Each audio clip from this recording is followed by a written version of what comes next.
And good Tuesday morning, peeps. It is a lovely day today. I'm still under the weather. So most of the swelling's gone down. So I'm much better than I was even yesterday, but still a whole lot right here. So, it is what it is. And anyway, so let's see what we've got going on right now. We have beginning with our giveaway, because I'm all about giveaways. Mostly I'm all about comments. I'm trying to bribe you guys to come on and make comments. And I have made my comments. Let's take the banner away first. And the banner is there just to remind you what it takes to have a YouTube channel be self-sustaining, and that is to comment. Comment is the best thing. That's the thing that I want the most. Next is subscribe and hit that bell for notifications so you know when I go live. I'm messing around this week, at least initially here, to show you guys, because I'm pivoting. This is yet another pivot for me. I figure, well, I can barely talk. At least I don't have bruising, and the swelling is going down, but still a whole lot right in here. It's just a mess. So my tongue is not quite moving right because it's so swollen right in here. But this is like chronic. This is like the area that's been hurting off and on. Get this, since 1978. It's funny. They say there's a book, the body keeps score. Well, this is a major score that my body is keeping, and I have been desperately trying to suppress it, to get rid of it and everything else, and it just does not let go. It just does not let go. In any case, good Tuesday morning, peeps. This is still recovery mode from surgery, but the show goes on. See you in the comments, and that's aspirational, of course. I'm broadcasting on 3 different platforms today. I dropped Twitter. I actually got a lot more views on Twitter, but it doesn't count for anything, so what the heck. And I just started to do Startlingly True again. That's where we started this podcast from, before I was convinced that I needed to split it off, and then when that happens, everything tanked. I'm not sure that putting it back together is going to make everything great either. So for right now, this is our pivoting exploration, as I'm in recovery mode and on a high learning curve with this whole YouTube thing, right? So there's Startlingly True. Head over there and subscribe over there. There's going to be more things over there before there's more things over on the Chicory Chix side.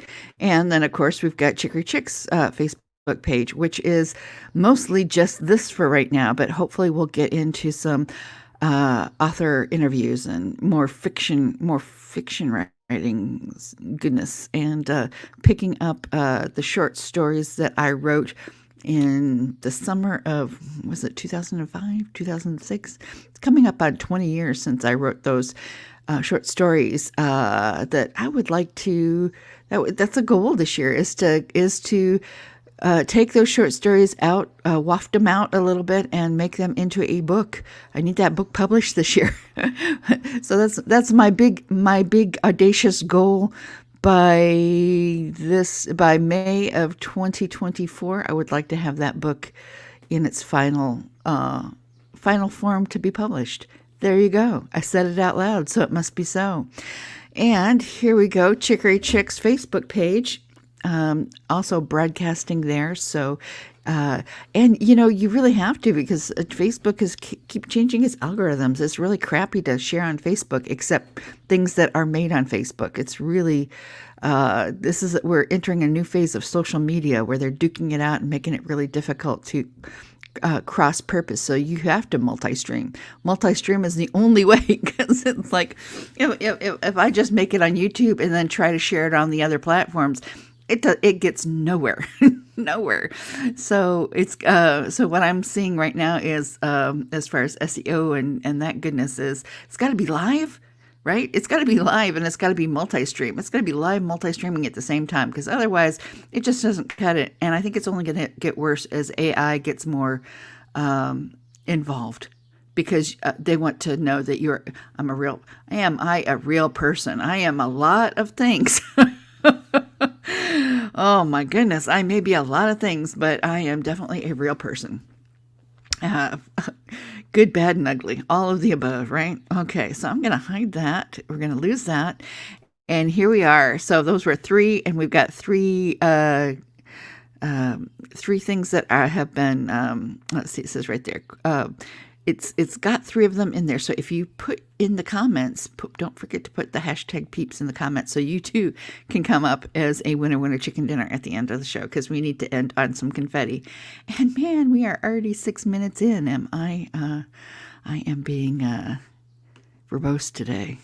I'm being verbose when I can barely talk. I hate pain medication. I never take pain medication, but with this, I've been taking maybe two ibuprofen a day, which is like crazy a lot of. I never take pills. Never ever take pills. And so yeah, so it's got to be hurting me some if I'm taking pills. And I took one that is activated like about an hour before I went on, because oh man, I woke up this morning going, oh my Lord, can I even move this jaw? It doesn't want to move. But a little bit of pain medication kind of lubricated it up. A little bit of Motrin does a world. It brings down the swelling too. One of the reasons I don't like using it is because it brings down the fever, and you need the fever to my hillbilly sensibilities. You need that fever to combat the infection, right? I mean, that makes the most sense to me. Okay, well, we got Neil Gaiman in the house today, and what a great person to celebrate. I was so devastated about his divorce. I don't think I've recovered yet. And it's kind of an odd thing, right? That you'd be involved. I'm never involved in celebrity anything, but I'm like, well, they were so freaking honest with each other about all their foibles. You kind of wanted it to win.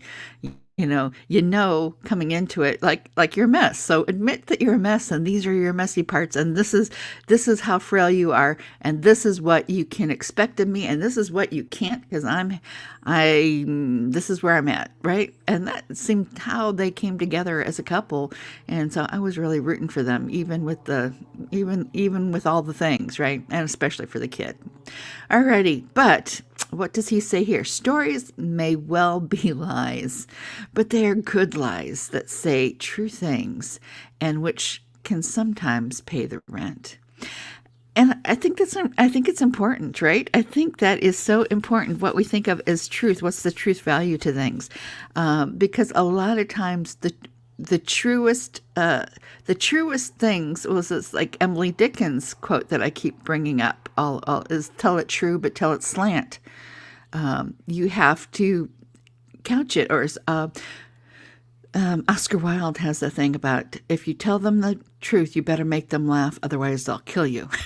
And I think there's a whole lot of wisdom in that. It's always amazing to me to see how people are drawn to stories that deal with their own faults, but they deal with them in a way that they don't have to look at them directly. But it gives me hope. I can make fun of the fact that then the cat is eating the flowers, plants, right when she knows you better not. You just better not. Hey, off of the flowers. Yeah, she knows what she's doing. She knows exactly what she's doing. You see there? Hold on. I just can't. Hopefully you can still hear me doing my thing, but I just can't. You better get down. You're not eating that. Get down, get off. It's like, this is what she does on the couch too. She is a good girl. She knows her scratchy posts.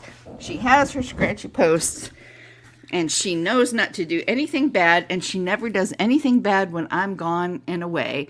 She only does bad things. You only do bad things when she wants my attention, and she just kind of does it. Like the plant over there, I got this wonderful palm that is cat safe, and she can eat it, and it's okay.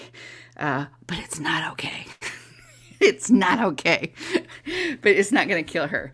And the plant is pretty freaking resilient because it's lasted 2 years now and she hasn't killed it yet.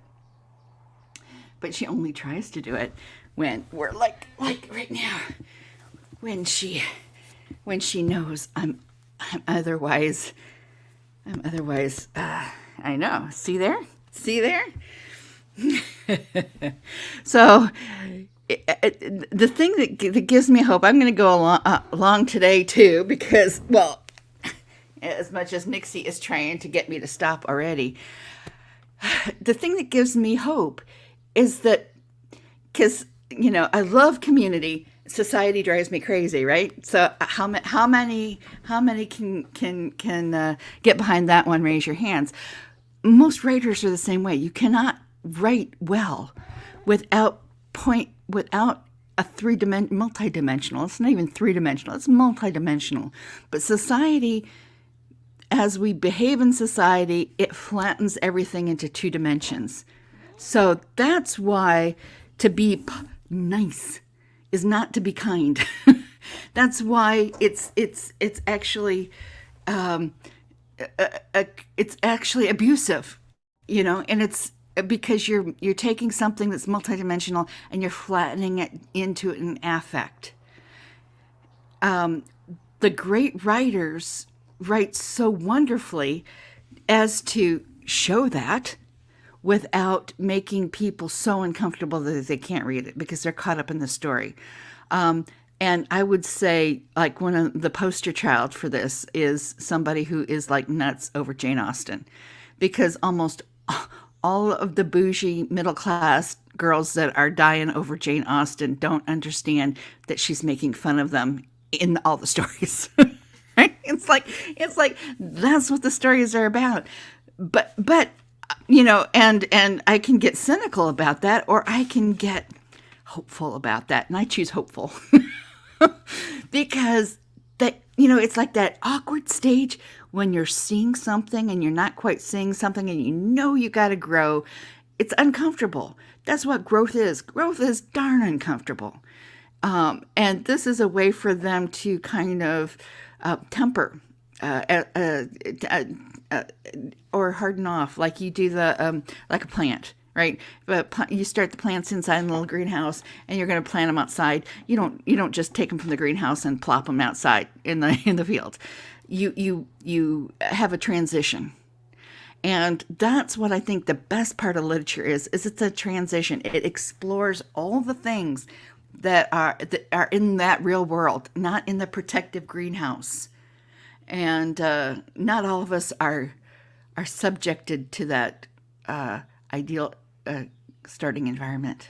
Now, a lot of us have to be sown out in the field. So there is that disparity, right? There is that huge disparity.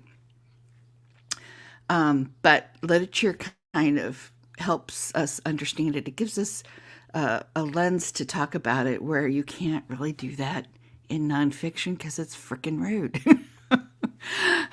It's so rude. Maybe in memoir. Or, you just have to have a heap and it's not even a spoonful. It is like pounds. You got to have pounds and pounds and pounds of a story, in there in order to say some of those truths. And that's part of the startlingly true, right?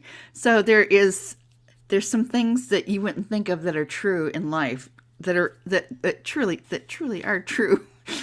And I think my life has had more than its quota. So I think a lot of the things that I'm going to do from here on out is going to be ending up on that channel and the Chicory Chix channel. I'm still doing this, what we're doing here, but then I'm going to start focusing on actually getting that damn book written this week, this year. You can tell. Sorry, mouth issues, brain issues. It's probably I've got another appointment this week, so I don't know what they're gonna do more to this little show that we've got going on, but we're persevering. And it's a hot mess, but there's value in the hot mess, as I always say. And I've gone 5 minutes over, but that's okay too, because that's how this week is going down. just going to tell you off the top right now. We're going to probably be going long, so it's not take 10 at 10. We're piggybacking with Startlingly True. And then by next week, we'll be a bit better with stuff. Let's read Neil one more time before we end on our confetti. Stories may well be lies, but they are good lies that say true things, which can sometimes pay the rent. God love us. Let's pay that rent. All right. And here we go. And on that, I want you guys to have a blessed day. And yeah, have a blessed day. See you tomorrow, peeps.